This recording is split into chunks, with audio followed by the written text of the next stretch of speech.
जी हां, an election से पहले टुकड़े टुकड़े गैंग एक बार फिर चर्चा में है, सुर्खियों में है और इस बार इसका जिक्र प्रधानमंत्री नरेंद्र मोदी ने किया है। वजह बना है कांग्रेस अध्यक्ष मल्लिकार्जुन खड़गे का एक बयान। क्या कश्मीर पर कांग्रेस का यह सेल्फ गोल तो नहीं है? आज इसी पर करेंगे बात। आपके साथ मैं हूं समीर अब्बास, मेरे साथ सुरभि शर्मा भी मौजूद हैं। लोकसभा चुनाव के पहले चरण की वोटिंग में अब सिर्फ 10 दिन बचे हैं। चुनाव प्रचार में विपक्ष और बीजेपी के बीच कई मुद्दों पर बयानबाजी का दौर जारी है। मोदी सरकार में लिए गए बड़े फैसलों में शामिल जम्मू कश्मीर से अनुच्छेद 370 को हटाने को लेकर कांग्रेस अध्यक्ष खड़गे के बयान को लेकर तीखा वार पलटवार शुरू हो चुका है। हालांकि खड़गे के बयान पर कल प्रधानमंत्री नरेंद्र मोदी ने बिहार के नवादा और पश्चिम बंगाल के जलपाईगुड़ी की रैली में दिया जवाब। प्रधानमंत्री मोदी कांग्रेस के इरादे पर सवाल उठाए और खड़गे के बयान को प्रधानमंत्री मोदी ने कांग्रेस की विभाजनकारी नीति बताया। इसी मुद्दे पर आज बड़ी बहस होगी और साथ ही इसी से जुड़े बड़े सवाल भी आपके सामने कि क्या कांग्रेस खुद ही बीजेपी को घेरने का मौका दे रही है। एक सवाल यह भी कि क्या कांग्रेस की ऐसी बयानबाजी से बीजेपी को फायदा होगा। महत्वपूर्ण यह भी कि क्या कांग्रेस भावनात्मक मुद्दों पर गलती कर रही है।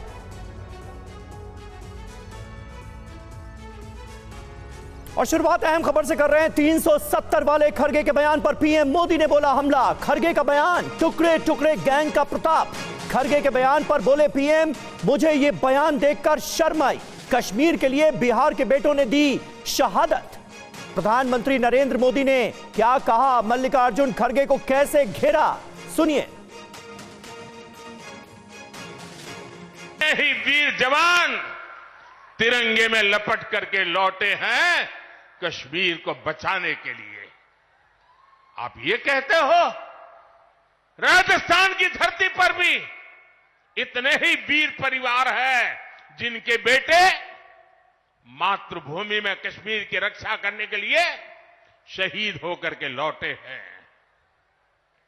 आप ये कह रहे हैं कि हिंदुस्तान के उस कोने को क्या लेना देना, उस कोने को क्या लेना देना।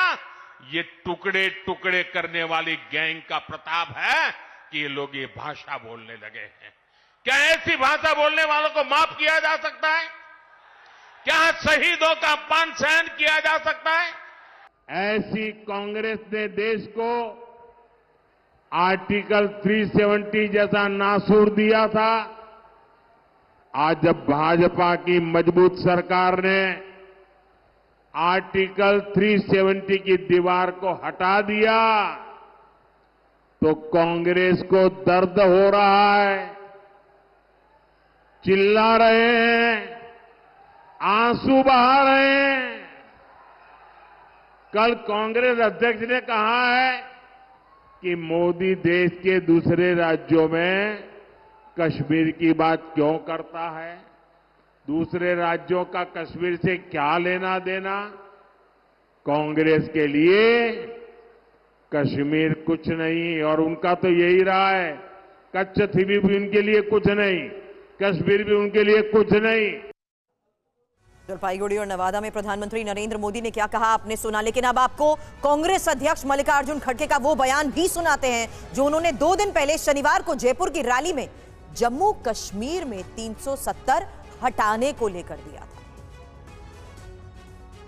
अरे यहां किसानों के मुद्दे बहुत है, किसानों परेशान हैं, हजारों लोग सुसाइड करके मर रहे हैं।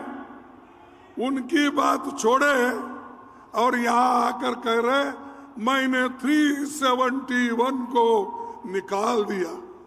अरे भाई, यहां के लोगों से क्या वास्ता है? ठीक है, आप जाके कश्मीर में बोलो, जम्मू में बोलो, लेकिन यहां जो बोल रहे हैं किसान के लिए आपने क्या किया ये बताइए। क्या फर्टिलाइजर के दाम कम कर दिए? क्या डीजल का दाम कम कर दिए? क्या पेट्रोल का दाम कम कर दिए? और देखिए, इसी मुद्दे पर बात करने के लिए हमारे साथ इस वक्त कुछ खास मेहमान जुड़ चुके हैं। उनसे आपका परिचय करा दें। शलभमणि त्रिपाठी हमारे साथ हैं, प्रवक्ता भारतीय जनता पार्टी के।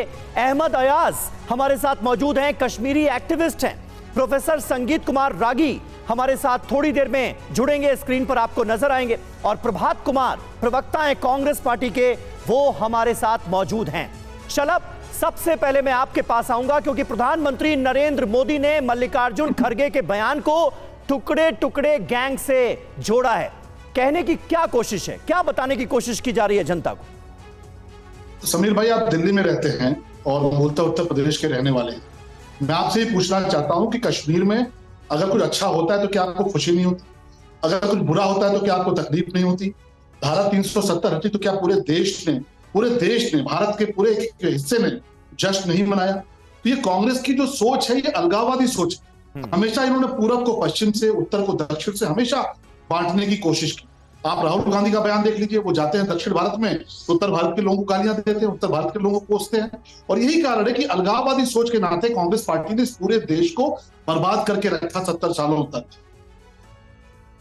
आज अगर प्रधानमंत्री जी के नेतृत्व में जिस प्रकार से देश आगे बढ़ा है, आज धारा 370 एक ऐसा विषय है कि जिस पर इस देश के 140 करोड़ लोग हैं, उनकी भावनाएं जुड़ती हैं। क्या कश्मीर में लाल चौक पर पाकिस्तान का झंडा फहराना चाहती है कांग्रेस पार्टी? क्या सरकारी इमारतों पर पाकिस्तान का झंडा फहराना चाहती है कांग्रेस पार्टी? क्योंकि जो भाषा है, आप अगर उठाकर देखेंगे तो जो भाषा राहुल गांधी की है, वही भाषा इमरान खान की है। आपने अगर खड़गे का बयान शलभ सुना हो, मुझे माफ करेगा, बीच में बटन कर रही हूँ, एक ये सवाल इस आधार पर पूछ रही हूँ जहां वो ये कह रहे थे कि जहां आप खड़े होकर बात कर रहे हैं वहां उन्हीं के मुद्दों की बात करिए ना। किसान इतना बड़ा मुद्दा है, उनसे जुड़ी समस्याएं इतनी बड़ी मुद्दे हैं, जमीनी स्तर पर जुड़ी मुद्दों को उठाने की बजाय आप यहाँ पर 370 की बात क्यों कर रहे हैं? यही तो कहा था खड़गे साहब ने। नहीं, मैं तो ये कहता हूं कि मुझे लगता है कि खड़गे साहब ने और जो लोग ये सवाल पूछ रहे हैं, उन्होंने जिस प्रकार से पूरे देश में माताओं, बहनों, किसानों और गरीबों की तरक्की हुई है, वो लगता है उनको बर्दाश्त नहीं हो रही है। लेकिन 370 का मसला क्या इतना आसान है क्या कि कोई कांग्रेस का राष्ट्रीय अध्यक्ष मंच पर खड़ा होकर कह दे कि नहीं, ये बात राजस्थान में नहीं होनी चाहिए? क्यों नहीं होनी चाहिए? आप क्या कश्मीर को अपना हिस्सा नहीं मानते? और कांग्रेस पार्टी का सपना है उनका, अगर आप देखिएगा घोषणा पत्र उठाकर, तो जिस प्रकार से उन्होंने अपना घोषणा पत्र जारी किया है, कांग्रेस पार्टी स्पष्ट है खड़गे साहब के बयान से और राहुल गांधी के बार बार के बयान से कि वो दोबारा चाहते हैं कि कश्मीर के भीतर पाकिस्तान का झंडा लहराए, वहां की सरकारी इमारतों पर अलग झंडा लहराए, लाल चौक पर आतंकवादियों का झंडा लहराए।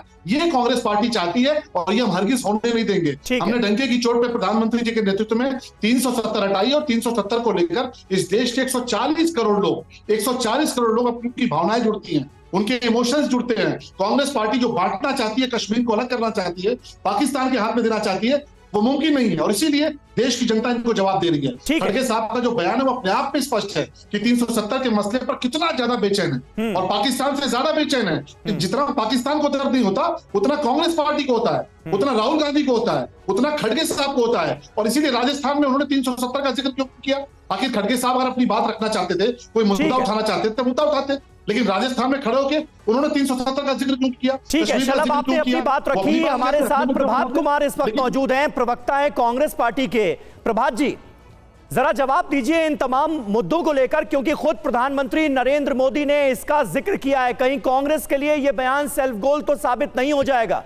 पहली बात तो यह कि बोलना था अनुच्छेद 370, बोल दिया 371, लेकिन उस पर भी जो बोला वो भी अब गले की फांस बनता हुआ नजर आ रहा है। समीर भाई, सर्वप्रथम आपको, मेरे सारे को पैनलिस्ट को और पूरे देश को मेरी तरफ से नमस्कार। आपके अंतिम वाक्य को पहले उठाता हूं। आपने कहा बोलना था 370, बोल दिया 371। अब देश के प्रधानमंत्री ने सहारनपुर में क्या बोला, मैं नहीं बोलना चाहता। बेटी बचाओ, बेटी क्या, मैं नहीं बोलना चाहता वो शब्द, क्योंकि ये होता है, टंग मिस्टेक होता है, मैं इन चीजों में जाता नहीं। ठीक है। अब जो मूल बात है उस पर आता हूं। शलभ भाई की बात से एक बात तो साबित हो गई, किसान इनके लिए मुद्दा नहीं है, क्योंकि इनके मंत्री का बेटा किसानों पे कार दौड़ाता है और फिर से उसको टिकट दिया जाता है, तो किसान तो इनके लिए मुद्दा हो ही नहीं सकता। शहादत की बात करते हो, अरे आपके राष्ट्रीय अध्यक्ष जी रक्षा सौदे में घूस लेते हुए ऑन कैमरा अरेस्ट किए गए थे। आप शहादत की बात करते हो, क्या हुआ पुलवामा में? आ गई जांच सामने, आईडीएक्स कहां से आया था, बताओ ना देश को। अरे आंसू भी नहीं सूखे थे उन बेवाओं के जिनके घर के लोग शहीद हुए, मां कोख सहलाती बैठी थी और देश का प्रधानमंत्री उनकी शहादत के नाम पर वोट मांगने का काम करे। यह है शहादत का सम्मान, या वो सम्मान की बात करते हो? बिहार में पूरा बिहार चल रहा था अग्निवीर के का, जब आप कुपरियोजन लेकर के आए थे, दिया था अग्निवीर में जो हमारे जवान शहीद हुए उनको शहादत का सम्मान दिया आपने? नहीं देने का काम किया। और रह गई 370 की बात। आप प्रबुद्ध लोग हो, आप पहले पत्रकार भी रहो शलभ भाई, भटकाओ मत देश को। इससे पहले भी बहुत सारे चेंजिंग हुए हैं 370 में, आपने भी 2 कर दिया। ये भटकाने का काम मत करो। और पाकिस्तान, आपका तो पुराना प्रेम है पाकिस्तान से ना। चलिए, आप ही की बात को आगे लेते हुए राजनीतिक विश्लेषक प्रोफेसर संगीत कुमार रागी भी इस वक्त हमारे साथ हैं। संगीत साहब, अगर खड़गे साहब की पूरी बात भी सुनी जाए तो उन्होंने तो ये साफ तौर पर कहा था कि हमने जो पिछले 50 साल में किया है हम तो उसका हिसाब देने को तैयार है। आप जिस जमीन पर खड़े हैं उसके जमीनी स्तर पर मुद्दों की बात करिए ना। क्या आपको नहीं लगता इस बयान के आधार पर जो बात उन्होंने कही थी वो सिर्फ इसी लहजे में थी? क्यों उनकी आइडियोलॉजी 370 को लेकर सवाल उठा दिए गए? लेकिन देखिए, मुझे लगता है कि आजाद भारत में, मुझे लगता है कि आजादी के पश्चात 1971 में जिस प्रकार से हमने बांग्लादेश को तोड़ा, उसके बाद यदि कोई सबसे बड़ी घटना है, सबसे बड़ी सफलता है, तो वो ये है कि नरेंद्र मोदी की सरकार ने 370 को खत्म किया और एक आतंकवाद, इस्लामिक आतंकवाद से जूझते एक प्रदेश को राष्ट्र की मुख्य धारा से जोड़ा। तो एक बहुत बड़ी कामयाबी थी। एक वैचारिक अधिष्ठान भी भारतीय जनता पार्टी का था, और जो पार्टी सफलता प्राप्त करती है वो निश्चित तौर पर उसे भुनाती भी है। यदि 1971 में कांग्रेस पार्टी यदि जीती थी तो निश्चित तौर पर उसे चुनाव का मुद्दा भी वो बनाई थी और लोगों ने उसका जन समर्थन दिया था, उसको श्रेय लिया था। वैसे ही कांग्रेस पार्टी यदि 370 के बारे में बात करने से बचती है तो इसका मतलब है कि कहीं ना कहीं उसको डर है, क्योंकि 370 के पक्ष में कांग्रेस पार्टी ने जब बात की तो मजेदार बात है कि कॉन्स्टिट्यूएंट असेंबली के डिबेट में भी सबसे पहले इस 370 का विरोध, जो उस समय 306A था, कम्युनिस्ट पार्टी ने किया था। लेकिन इस्लामिक आंदोलन और इस्लामिक प्रभाव के कारण और मुसलमानों का मुद्दा बना करके भारत की जितनी पार्टियां हैं वो 370 को, जो एक टेम्पररी प्रोविजन था, उससे डरती रही जी। नतीजा है कि भारतीय जनता पार्टी ने यदि ये कर करके दिखाया है तो उसकी बात करेगी। हमारे हजारों जवान जितना युद्ध में शहीद नहीं हुए थे, उससे ज्यादा शहीद तो कश्मीर के लिए हुए हैं। हजारों लोगों के 30,000 से ज्यादा लोग मारे गए हैं वहां पे। कितने निर्दोष लोग मारे गए हैं, और वहां पर यदि आज अमन चैन कायम हुआ है, यदि शांति बहाल हुई है, तो उसका श्रेय यदि प्रधानमंत्री या भारतीय जनता पार्टी लेते हैं, इसमें कोई बुराई नहीं है। और कांग्रेस पार्टी उससे डरती क्यों है? क्योंकि उसके मन में कहीं ना कहीं पाप है कि जो राष्ट्र के साथ जो उसने विश्वासघात किया वो उससे बचना चाहती है। जहां तक ठीक है, इसका कांग्रेस पार्टी से जवाब लेंगे, लेकिन अहमद अयाज साहब कश्मीरी एक्टिविस्ट हैं, वो हमारे साथ मौजूद हैं। अयाज साहब, एक आम कश्मीरी इस मुद्दे को लेकर क्या सोचता है? आर्टिकल 370 के एब्रोगेशन के बाद कश्मीर में हालात किस कदर बेहतर हुए हैं, कैसे आतंकवाद, पत्थरबाजी कम हुई है, ये अब किसी को बताने की भी जरूरत नहीं है, वो हर कश्मीरी महसूस कर रहा है। ऐसे में आर्टिकल 370 क्या देश के लिहाज से इसे हटाया जाना एक बड़ा मुद्दा नहीं है? और क्योंकि बीजेपी की सरकार ने यह किया है तो उसे बीजेपी क्यों ना एक बड़ा चुनावी मुद्दा बनाए, अपनी सफलता के तौर पर पेश करे? 2-3 बातें बड़ी महत्वपूर्ण है इसमें। एक ये कहना कि 370 को हटा के ही कश्मीर हिंदुस्तान के साथ इंटीग्रेट हो गया, गलत बात। 1947 में ही एक्सेशन जम्मू कश्मीर की हिंदुस्तान के साथ हुई है, और आज तक हम ये देखते आए कि कितने इलेक्शन हुए, जो प्रोसेस, जो इलेक्टोरल प्रोसेस है, कितने वहाँ के मेंबर पार्लियामेंट हिंदुस्तान की पार्लियामेंट में रिप्रेजेंट करते आए, और कितने मिनिस्टर्स यूनियन में, गवर्नमेंट ऑफ इंडिया में वहाँ से आए। वहाँ का मुफ्ती मोहम्मद सईद साहब एक होम मिनिस्टर रहा है, तो वो 370 हटाने से पहले था। तो इसका ये कभी मतलब नहीं है कि 370 होते हुए जम्मू कश्मीर हिंदुस्तान के साथ नहीं था। उसकी एक्सेशन तो 47 में हुई थी। अब मसला यहाँ पैदा होता है कि एक तासुर देने की कोशिश की जा रही है पूरे मुल्क को कि भाई 370 को हटाने से ही जम्मू कश्मीर हिंदुस्तान के साथ मिल गया, जबकि वो बिल्कुल गलत है। और दूसरा, उसको फिर इलेक्शन के लिए मुद्दा बनाना। हम देख रहे हैं कहीं किसी भी रियासत में आप देख लीजिए, इलेक्शन चल रहे हैं तो हर एक रियासत में इसका मुद्दा आ रहा है भाई कि हमने 370 को हटाने से कश्मीर में कश्मीर को, जम्मू कश्मीर को हिंदुस्तान के साथ मिलाया। पहली बात हिंदुस्तान के साथ मिलाया ये कहना तो देखिए गलत होगा, ये तो हर कोई समझ रहा है। हिंदुस्तान का हिस्सा जम्मू कश्मीर पहले भी था, आज भी है और आने वाले वक्त में भी रहेगा। लेकिन अयाज साहब, आर्टिकल 370 जो अलगाववाद की भावना भरता था, उसे खत्म करने के बाद आज अलगाववाद में, आतंकवाद में, पत्थरबाजी में जो कमी आई है, जम्मू कश्मीर के डेवलपमेंट के जो रास्ते खुले हैं, उससे कैसे इनकार किया जा सकता है? अगेन 370 को आतंकवाद से मिलाना दूसरी गलत बात है, क्योंकि 370 से पहले जब मिलिटेंसी वहां शुरू हुई, तब से पहले भी 370 था। 1947 1990 से पहले भी 370 था, तब कोई मिलिटेंसी नहीं थी। लिहाजा इसको 370 के साथ रिलेट करना बहुत गलत बात है। और तीसरा यह कि 370 के हटाने से फिर मिलिटेंसी में फर्क आई, वो कहना भी गलत है, इसलिए कि मिलिटेंसी अभी भी है।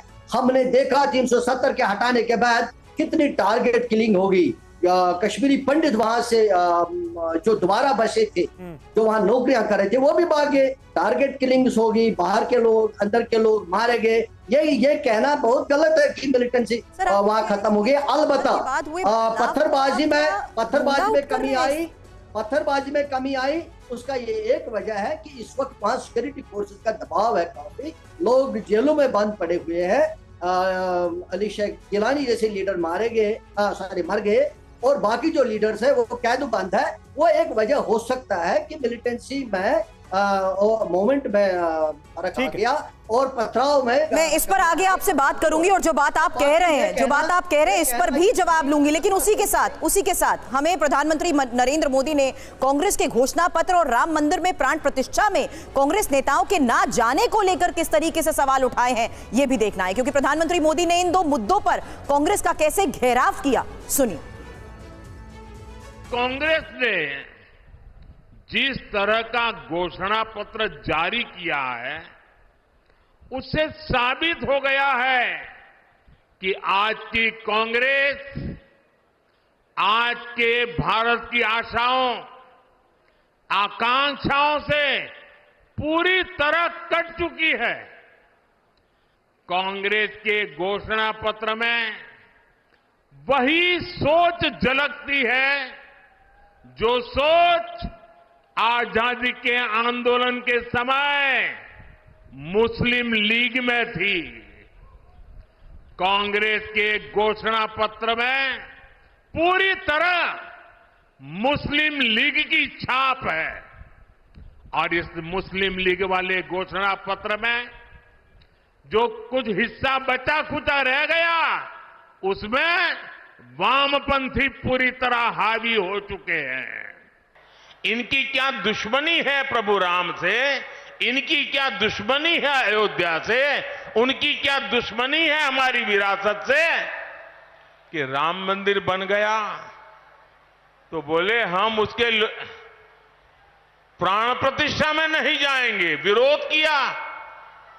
क्या ये शोभा देता है क्या? शोभा देता है क्या?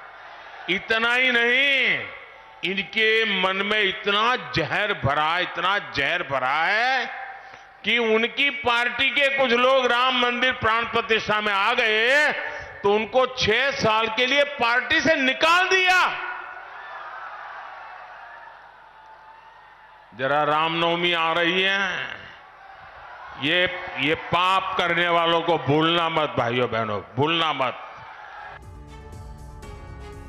तो देखिए प्रधानमंत्री नरेंद्र मोदी किस तरह से कांग्रेस पर हमलावर हैं, ये आपने देखा। 2024 के चुनाव को लेकर इंडिया गठबंधन और बीजेपी में जबरदस्त वार पलटवार जारी है। पीएम का कांग्रेस पर हमला, कांग्रेस के घोषणा पत्र में मुस्लिम लीग की छाप है।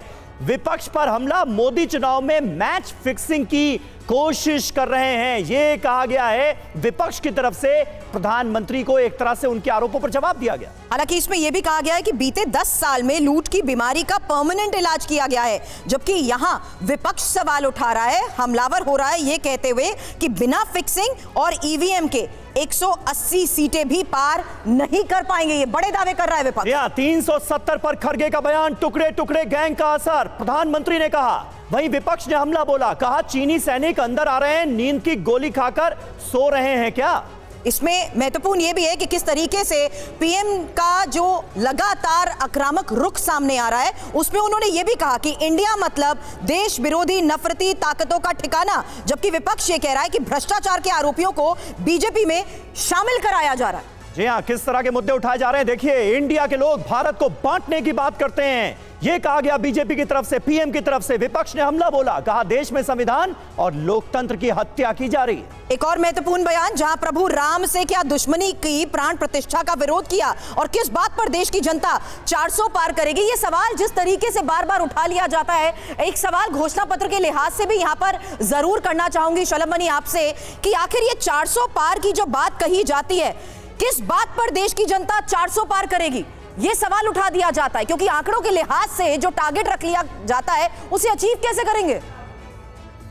देखिए, जो चुनाव होने जा रहा है ये देश के वफादारों बनाम देश के गद्दारों, राम के गद्दारों के साथ होने जा रहा है। और देश की जनता बहुत स्पष्ट है। आप देखिए 370 पर क्या क्या बोल रहे हैं, और 370 के जो पैरोकार हैं वो ये नहीं बताते कि जब 370 कश्मीर में थी तब क्या वहां पे SC ST को आरक्षण मिलता था क्या, अनुसूचित समाज के लोगों को आरक्षण मिलता था क्या? तो कांग्रेस पार्टी जिस प्रकार से 370 के साथ खड़ी है वो देश के साथ भी गद्दारी कर रही है, और जो SC वर्ग है, जो ST वर्ग है, उनके साथ भी गद्दारी कर रही है। ये भगवान राम के भी गद्दार है। भगवान राम के मंदिर का कितना विरोध किया अयोध्या के भीतर? वो तो सीधे आरोप लगाते हैं कि आप धर्म के नाम पर बांट रहे हैं, नफरत के खिलाफ वोट करें लोग। बल्कि आप अगर भगवान राम के खिलाफ बोल रहे हैं तो क्या आप धर्म के आधार पर नहीं बांट रहे हैं? आप अगर अपने घोषणा पत्र में कह रहे हैं कि हम आरक्षण देंगे, हम स्कॉलरशिप देंगे, हम आपको शरीयत लागू कर देंगे, कांग्रेस पार्टी तो शरीयत लागू करने की बात कर रही है। हम तो सिर्फ इतना कह रहे हैं कि ये चुनाव राम द्रोहियों को सबक सिखाएगा और देश द्रोहियों को सबक सिखाएगा, जिन्होंने भगवान राम का अपमान किया, भगवान राम के मंदिर का विरोध किया।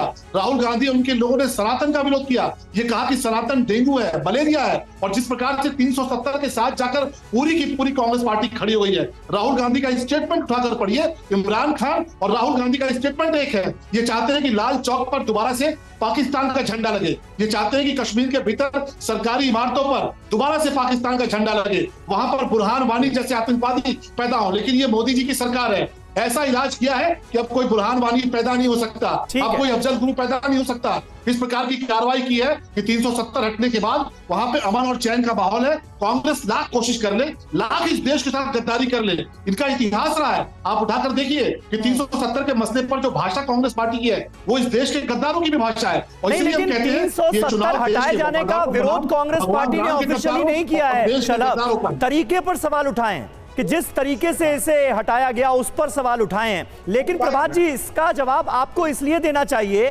क्योंकि कांग्रेस पार्टी का एक स्टैंड जो मैंने बताया, दूसरा ये कि तमाम नेताओं के बयान, इंडिया गठबंधन के ऐसे दल जो कि 370 हटाए जाने का विरोध भी कर रहे हैं, उस पर आपकी चुप्पी, सनातन को लेकर जो टिप्पणियां की जाती हैं उस पर आपकी चुप्पी, इसलिए यह सवाल लाजमी है। समीर भाई, सबसे मैं तो कह रहा हूं पर ज्ञान देने वाले लोग, मैं चुपचाप सुन रहा था। मैं आशा करता हूं कि इतनी बोलिए आप बोलिए, तो पता होगा इनको। सनातन पर ज्ञान देने वाले शलभ मणि त्रिपाठी बताएंगे क्या कि गोमांस निर्यातक सबसे बड़ी कंपनी से जो चंदा लेता हो, बीफ कंपनी से चंदा लेने वाला सनातन पर ज्ञान देने के लिए बैठा हो सामने, तो बड़ा हास्यास्पद लगता है। समीर भाई, सनातन की बात करते हैं, ये कौन से सनातनी कहा के सनातनी भाई जो गोमांस निर्यातक से पैसे लेते हो चंदे में और फिर उसको धंधा देते हो? और दूसरी राम की बात आ रही है, हिंदू मुस्लिम, भारत पाकिस्तान, इसके अलावा इनके पास में एक भी मुद्दा नहीं है देश को बताने के लिए कि 10 वर्षों में इन्होंने किया क्या। ये मैं बता रहा हूं। इन्होंने किसानों के ऊपर कार चढ़वाने का काम किया, कील गाड़ने का काम किया, युवाओं को देश की 45 साल में सबसे बड़ी बेरोजगारी देने का काम किया, मणिपुर के अंदर हमारी मातृशक्ति को नग्न परेड करवाने का काम किया। ये तो इनका काम है और ये सनातन की कर रहे हैं बात। लेकिन मैं सच्चाई पे आता हूं, आज देश जो जिस स्थिति में है, हम बात इनके ट्रैक पर हम जाने वाले नहीं। ये हिंदू मुसलमान करते रहे। अरे चुनाव आयोग भी तो देख रहा होगा ना कि देश के प्रधानमंत्री राम के नाम पर वोट मांग रहे हैं। ये तरीका है। अरे तो प्रभात जी, क्यों नहीं रोका आपने अपने सहयोगी संगठन को, डीएमके को, जिसके तमाम नेता सनातन के लिए गालियां निकाल रहे थे? क्यों नहीं रोका? चुप्पी क्यों साध ली? यही तो मैंने पूछा। समीर भाई, पूरी बात बोलने देना जी, बोलिए। मैंने उस वक्त भी अपने बिहार पर कहा था, हर चैनल में जब मेरे से पूछा गया, मैंने कहा मैं सनातनी हूं, मैं सनातन के विरोध में कोई शब्द नहीं बोल सकता। लेकिन नरेंद्र अग्रवाल ने क्या कहा था? समीर भाई रुकना, नरेश आप अग्रवाल राहुल ने गांधी है क्या? आपके बोलने से क्या होता है? कौन सुनता है आपको? आपको कौन जान रहा है? राहुल गांधी है क्या? आप राहुल गांधी है क्या? राहुल गांधी सनातन के खिलाफ बोलते हैं, राहुल गांधी भगवान राम के खिलाफ बोलते हैं, सनातन को डेंगू कहलवाते हैं, सनातन को मलेरिया कहलवाते हैं। आपको बोलने से कौन सुन रहा है? राहुल गांधी तो भगवान राम के खिलाफ बोलते हैं, भगवान राम के मंदिर के खिलाफ बोलते हैं। ठीक है शलभ एक बार उनकी बात पूरी हो जाए, उनकी बात पूरी हो जाए। राहुल गांधी ठीक है। आप किस ना समीर भाई, इन्होंने इतने आरोप लगाए, अब मूल मुद्दे पर आओ। हाँ। चूंकि ये मुद्दा से भटकाना चाहते हैं, हाँ। ये बात करेंगे कि इन्होंने 2 करोड़ रोजगार की बात करी थी प्रत्येक वर्ष, दिया है इन्होंने? नहीं दिया। ये भटकाते हैं, अटकाते हैं, लटकाते हैं, लेकिन देश समझ रहा है इन चीजों को और जवाब इनको प्रॉपर मिलेगा। अरे 400 पार हमने इंडिया सैनिक में सुना था सलभ भाई, थिलगुरु इंडिया भी सुना था 2004 में। अरे उस वक्त तो श्रद्धेय अटल जी आपके नेता हुआ करते थे, जब हम उनको हरा दिया हमने, तो ये मोदी जी का, इन्हें तो कुछ किया ही नहीं है। इन्हें मैं समझ रहा हूं, इनकी बौखलाहट स्पष्ट दिख रही है इनके चेहरों पे। और ये जितनी गालियां हमें देंगे, 370 पर ये कहते हैं कांग्रेस विरोध करती है, हमने कौन सा विरोध किया? हमने तो ये कहा कि भाई इससे पहले भी बदलाव हुआ, फिर आपने बदलाव किया, स्वागत है। लेकिन क्या कश्मीर में सोनम वांगचुक जो आज बैठे हैं अनशन पे, बोलेंगे ये, लेंगे उस नाम पर वोट कि लद्दाख की हालत क्या बना के रखी है, चीन घुस चुका है अंदर? बोले तो सर भाई, नहीं बोल सकते, ये इनकी हिम्मत नहीं है बोलने की। और कश्मीर में शांति हो गई, कौन सी शांति की बात करते हो? रोज हमारे जवान मारे जाते हैं, उसकी शांति की बात करते हो आप? अरे दोहरा मापदंड आपका देश देख चुका है और समझ भी चुका है। रागी सर से एक कमेंट लेना चाहूंगी, वो भी कुछ कहना चाह रहे थे, आपके पास जल्द आती हूँ। रागी सर, सवाल तो उस वक्त भी यही उठाए गए थे कि आपने कश्मीरी वासियों को अपने साथ नहीं जोड़ा, उनको अपने साथ जोड़ना चाहिए था, और यही एक आधार भी था जब ये कहा गया कि हम इसके खिलाफ नहीं है, लेकिन इसके तरीके का विरोध जरूर किया गया। देखिए, कांग्रेस पार्टी बहुत गलत बोल रही है, झूठ बोल रही है। रियली उसने 370 का हमेशा विरोध किया है। एक पहले भी 370 के लिए एक प्राइवेट मेंबर बिल आया था, उस समय भी कांग्रेस पार्टी ने इसका विरोध किया था। तो ये कहना कांग्रेस पार्टी का कि हमने 370 का विरोध नहीं किया है, ये सही नहीं है। दूसरी बात, कांग्रेस पार्टी के युवराज वायनाड से जाकर के चुनाव लड़ते हैं और मुस्लिम लीग के साथ मिलकर के चुनाव लड़ते हैं। तो ये अपने आप में समझने वाली बात है कि कांग्रेस पार्टी का सेकुलरिज्म का नारा कितना भोथरा है, कितना गलत है। कांग्रेस पार्टी आज उत्तर भारत में कहीं नहीं टिक रही है। कम से कम चलो भारतीय जनता पार्टी राम और ये इस्लाम और हिंदुइज्म की बात कर रही है, कांग्रेस पार्टी तो सिर्फ इस्लाम के नाम पर वोट मांग रही है। उनके एक सहयोगी उत्तर प्रदेश में, उनका नायक कौन है? मुख्तार अंसारी है। मुख्तार अंसारी को यही पंजाब की सरकार ने फ्रिवलस केस बना करके एक अतिथि के रूप में रखने के लिए जेल में 55 लाख रुपए दिए। ये अपने हैरान करने वाली बात है। जब आम आदमी पार्टी की सरकार आई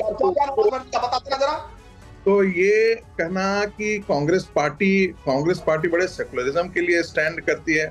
एवरेज महंगाई दर यूपीए सरकार के दरमियान 14.4% था। तो ये कहना, और आज के दिन में कितना है महंगाई दर? जरा इनसे पूछिए, जरा कांग्रेस के प्रवक्ता बैठे हुए हैं, 5.6% महंगाई दर, इससे ज्यादा। बताइए प्रभात जी, जो सवाल उठाए गए हैं वो बताइए, और साथ ही साथ मुस्लिम लीग के एजेंडे पर भी जवाब दीजिए। मुस्लिम लीग की बात करने वाले, इन्होंने जब देश अंग्रेजों की गुलामी झेल रहा था, उस वक्त भी यही लोग मुस्लिम लीग के साथ सरकार बना रहे थे, और इनके नेता श्यामा प्रसाद मुखर्जी उस सरकार का हिस्सा बने थे। बोलेंगे ढाका में थे बैठे कि नहीं बैठे थे आप? और छोड़ो उसकी बात, जानकारी है कि जो की सरकार बनी थी उसका एक पहला रागी साहब आईना तो कंडीशन था कि एक एक करके प्रभात जी अपनी बात रखिए जी। अरे आप तो पहले भी थे मुस्लिम लीग के साथ, आज भी मुस्लिम लीग के साथ हो आप। और सुभाष बाबू का बयान कोट करवाऊं, नेताजी सुभाष चंद्र बोस ने क्या बोला था आपके बारे में और मुस्लिम लीग के बारे में कैसे कंपेयर किया था, एक बार देख लेना और नागपुर की बात पर जवाब दे देना। और रह गई बात, अभी बात करो आप किसानों की, अभी बात करो बेरोजगारों की, अभी बात करो जो पहलवानों को घसीटते हो रोडों पर, अभी बात करो मणिपुर में जो नग्न परेड हुई उस पर, जिस पर आपके मुख्यमंत्री का ऐसा निंदनीय बयान आता है। ऐसी घटनाएं बहुत हुई, एक वीडियो आ गया तो कौन सी हाई तौबा मचा रहे हो जी। बात इस पर करो, ये देश के मुद्दे हैं, हिंदू मुसलमान और भारत पाकिस्तान इस देश का बेसिक मुद्दा नहीं है रागी साहब। बात आपको करनी पड़ेगी उसी जगह पे आके, जब किसानों के मुद्दे की बात होगी, बेरोजगारों के मुद्दे जो की आप बात कह रहे हो होगी। उस पर शलभ मणि त्रिपाठी जवाब देना चाहते हैं, लेकिन उससे पहले एक और बड़ी खबर, क्योंकि कांग्रेस के घोषणा पत्र पर जेपी नड्डा का भी बड़ा हमला। कांग्रेस के घोषणा पत्र को देखकर चकित। कांग्रेस के घोषणा पत्र में तुष्टीकरण की झलक। कांग्रेस के घोषणा पत्र में मुस्लिम लीग की बातें, जिस पर हम लगातार चर्चा भी कर रहे हैं, और मुस्लिम लीग की बातों को दोहराया गया है। कांग्रेस देश को बांटना चाहती है। कांग्रेस पार्टी को जनता ने बार बार नकारा है, लेकिन इसके बावजूद भी कांग्रेस पार्टी तुष्टीकरण की राजनीति से बरआमदा है और तुष्टीकरण की राजनीति से बाज नहीं आ रही है। मैंने कांग्रेस के मैनिफेस्टो को देखा, मुझे आश्चर्य हुआ कि यह कांग्रेस पार्टी का मैनिफेस्टो है या मुस्लिम लीग का मैनिफेस्टो है। देश को बांटने के लिए और सत्ता को हथियाने के लिए कहां तक कांग्रेस पार्टी जा सकती है, इसका अंदाजा नहीं लगाया जा सकता। जिस मुस्लिम लीग ने 1929 में धर्म के आधार पर आरक्षण की बात कही थी, आज उसी बात को कांग्रेस पार्टी दोहरा रही है। यानी सत्ता की लोलुपता में, सत्ता के लालच में देश को कहां पहुंचाएगी कांग्रेस पार्टी, इसका अंदाजा लगाना भी मुश्किल है। आज माइनॉरिटी के लिए जिस तरीके से धर्म के आधार पर आरक्षण की बात हो रही है, और जो 50% से अधिक आरक्षण की बात है, वो किसके लिए आरक्षण करने की बात कर रही है, कांग्रेस पार्टी को यह स्पष्ट करना पड़ेगा। और मैं ये भी कहना चाहता हूं, देश भूल न जाए, यूपीए की सरकार में इन्होंने एक ऐसा कानून बहुसंख्यक समाज के खिलाफ बनाया था जो पार्लियामेंट से पास नहीं हो सका, लेकिन कांग्रेस पार्टी की मंशा साफ हुई थी। ये मेजॉरिटिज्म के खिलाफ जिस तरीके की रणनीति और राजनीति कर रहे हैं और तुष्टीकरण की राजनीति कर रहे हैं, देश ने इनको माफ नहीं किया है और आगे भी माफ नहीं करेगी। ये चाहते हैं कि देश बढ़ जाए, लेकिन इनकी सत्ता की भूख समाप्त न हो। मैं यहां यह भी कहना चाहता हूं, मुझे राहुल गांधी जवाब दे कि वायनाड में नामांकन पत्र में के जुलूस में कांग्रेस पार्टी के झंडे क्यों गायब हो गए? ये तुष्टीकरण की राजनीति कहां तक जाएगी? सिर्फ मुस्लिम लीग को भाए ना, इस कारण से कांग्रेस पार्टी अपने झंडे तक को हटा दे।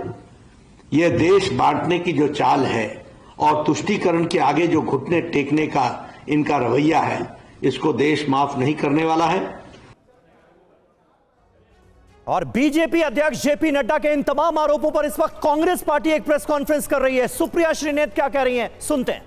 1929 it was Muslim League who had promised about the reservation on the basis of religion, and that is what Congress is also repeating. So he is saying that Congress only believes in appeasement politics, and he also mentioned that what was the reason that when Rahul Gandhi went to Wayanad for his nomination, Congress party's flags were not there, and he said that this clearly shows Congress supports Muslim League only. I first want to make a very strong statement on the BJP president, Mr. Nadda. Mr. Nadda's utility in the BJP is to go and receive the Prime Minister when he comes from his overseas tour. He should choose not to make these silly statements because he exposes his absolute political and moral bankruptcy. That's the first statement I want to make.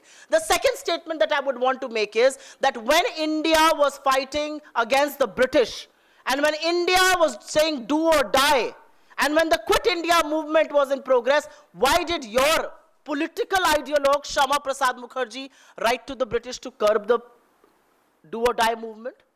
Why did he choose to run the governments with Muslim League in Northwest Frontier Province, in Sindh and in Bengal, when Congress governments had already resigned?